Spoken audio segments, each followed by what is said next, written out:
Hi mga ka-agri, magandang umaga po. Meron po tayong 6 na cacao pod dito.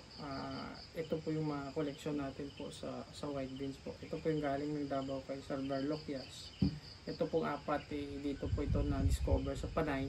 And then ito po ay sa Iloilo po ito. Ito po ay sa Negros. Binili po natin kay Sir. Medyo maliit po siya. Pinili lang po natin yung maliit kasi for quality check lang naman po about sa color ng beans, no.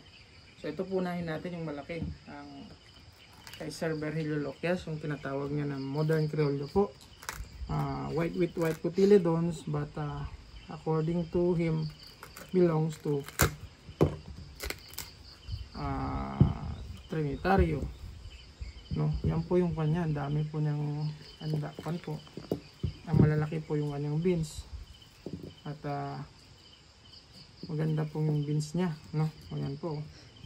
So bilangin natin 1, 2, 3, 4, 5, 6, 7, 8, 9,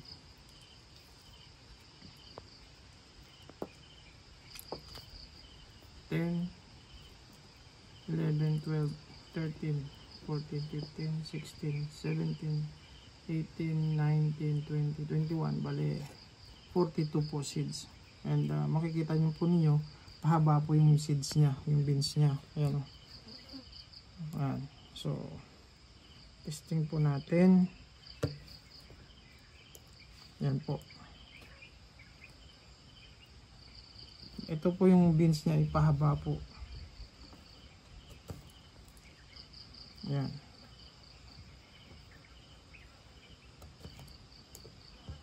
Po. So random lang po tayo para po makita niyo po yung random tayo ng mga 5 po.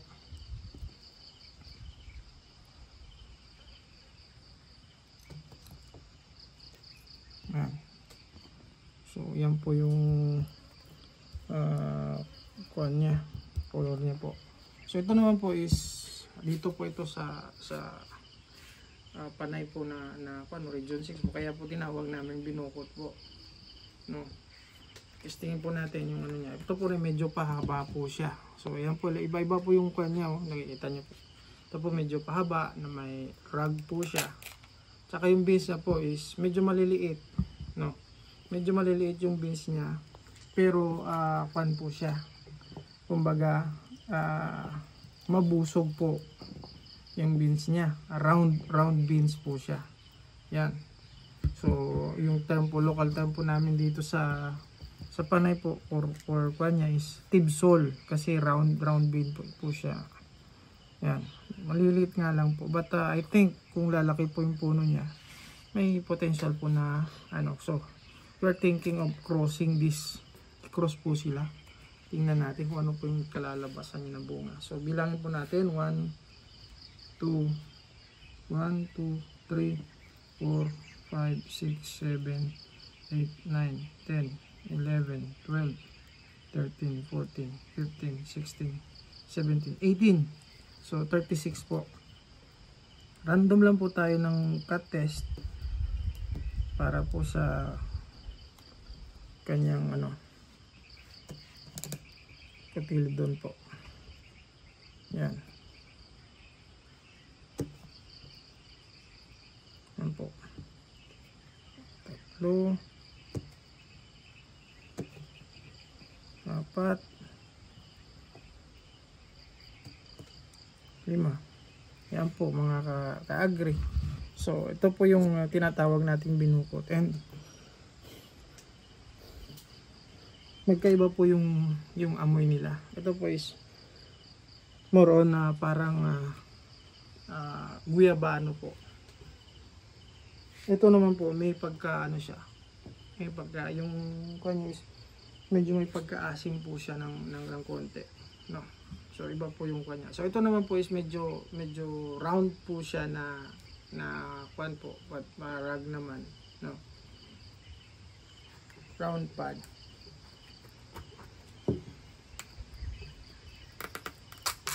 Ayan. So ito din po yung kanya. So makikita niyo po kanina, Ito po round siya. Ito po medyo round naman pero medyo may flat ng konti. Yan, medyo kumbaga makikita nyo naman sa kanya. Ito po medyo maliit na round. Ito naman po medyo malalaki. Tapos still tibsol po siya compare po dito lang. Tingnan nyo po. So may diferensya po talaga yung kanya, no? Laki niya. So 1, 2, 3, 4, 5, 6, 7, 8, 9, 10, 11, 12, 13, 14, 15, 16, 32 seeds po. So mag-random lang po tayo ng ano, ng 5. Yan po ang color niya. 2,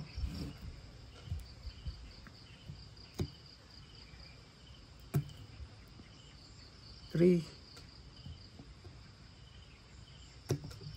4,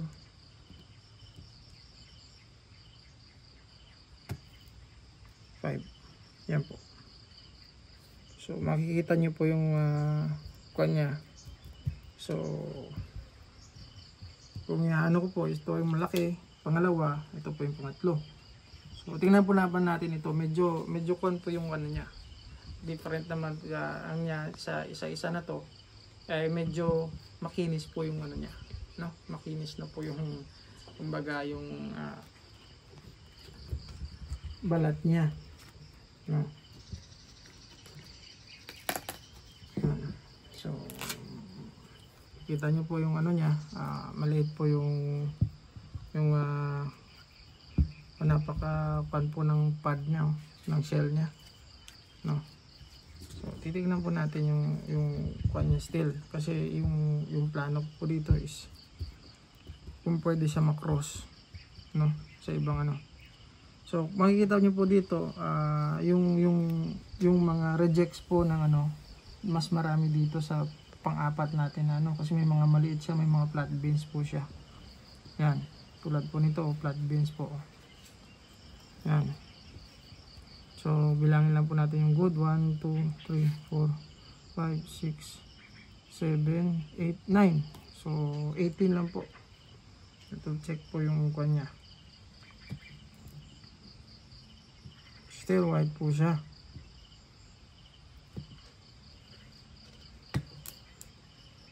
Ayan po. So maliit lang po nga kwan. But i-evaluate po natin ito. Kasi titingnan natin yung performance niya po. Kasi makikita nyo naman. Kasi siyempre kung maliit yung pad niya, maliit din yung kanyang ano, yung kanyang beans. So 4,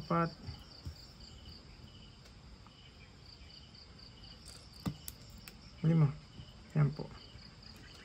So pang-4 po na sample, still puti po siya, but in terms of bean size po medyo kuha na siya, no? Ito po yung nakita ko na meron po talagang maliliit yung bunga niya.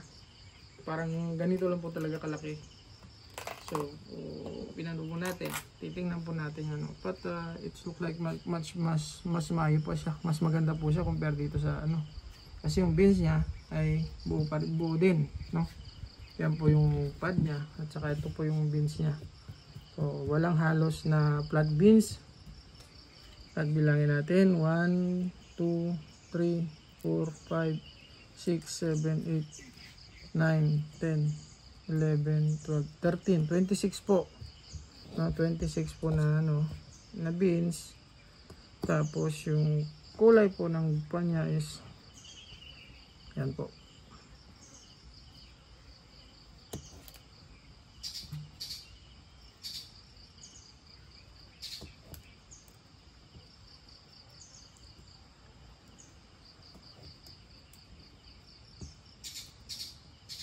Yan po mga ka-agri, no? So tingnan niyo po yung kuwan niya. Ayan. So from the biggest, pangalawa, pangatlo, pang-4, no, pang-5. Ito po yung last. Ito lang po yung nakita kong ano,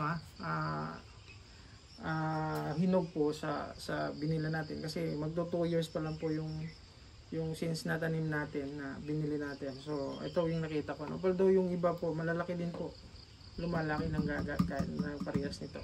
So, ito lang po nakita natin na na available na hinog po. Ito po yung galing sa Sir Rodolfo Villariña ng Silay po. I think meron pong ganito si Sir Chris Padriga po ng Negro. So maganda po ang kanya. Kita nyo po yung formation po ng almost the same po siya dito sa Tibsol na medyo mahaba and may iba naman na flat, no? And then ang kanyang po, ang kanyang beans, number of beans, may flat bean po siya, may round po. Ayan. So this is a product po of pollination po. Kaya po hindi po pare-parehas ang kanya talaga. Ang beans, ang size ng beans po. Kasi product po yan ng pollination. So bibilangin po natin. Tanggalin po muna natin yung mga flat. Yan po, flat po ito. Wala pong laman to. Yan. So ito po ay pwedeng maging kwan po ng ng fertilization. Pwede natin ma-improve po ito. And during kwan na po, gaya ng sinabi ko kanina, during po ng pollination po talaga, no? So makikita nyo naman po, basta kwan, meron po talaga yung mga maliliit or flat beans. So ito po siya, 1, 2, 3, 4, 5, 6, 7, 8, 16 po ang good. And then slice po natin.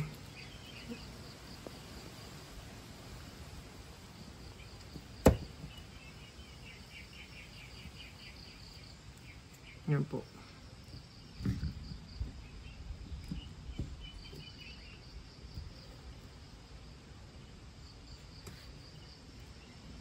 Yan po yung kulay ng kanya, white cotyledon din po. So almost lahat po ng atin na mga nakolekta po is white po siya. But this is for my further evaluation po. Magpapa-evaluate din po tayo sa USM kay Doc Barlaan po. Magpapadala tayo ng sample po ng mga panila, ng mga shoots nila. Ayan po. So makita nyo 5 na. So ito po yung ating 6 na collection po dito sa farm. Which is nakita nyo naman po, nag-random sampling tayo, nag-random cut bean test po tayo. And lahat po siya is puti. So from Sir Virgilio Loquias, from Binukod po. Itong 4 po is binukod po dito ng Panay. And then ito po ang kay Sir Rodolfo Villariña po. Yan. So yun lamang po mga ka-agri. Tignan po natin yung tinetest natin ngayon na pine-ferment po natin na batch. This meron po tayong around wet beans po na mga 30 kilos. So titingnan po natin yung quality niya, kung ano po yung magiging lasa niya. But as to the physical appearance po ng kakao natin, ng mga bunga, and morphological po na makikita nyo po in terms of beans. So para sa akin po, mas maganda po itong malalaking beans. But we will try po na i-breed po siya, no, with this other white beans, kung ano po yung kalalabasan. Baka po mag-improve yung size ng beans niya. So ito po yung magiging research and development natin for this white beans po. Hindi ko pa po masasabing Criollo siya, kasi marami pong nagsasabi na not all white beans are Criollo. So we will further evaluate po, and then we will send sample po sa USM Kabakal para po ma-evaluate ng maayos at makita yung percentage po ng gene niya, kung meron po siyang Criollo or ano po ba siya na variety. Yun lamang po, at maraming salamat. Happy Sunday po, morning.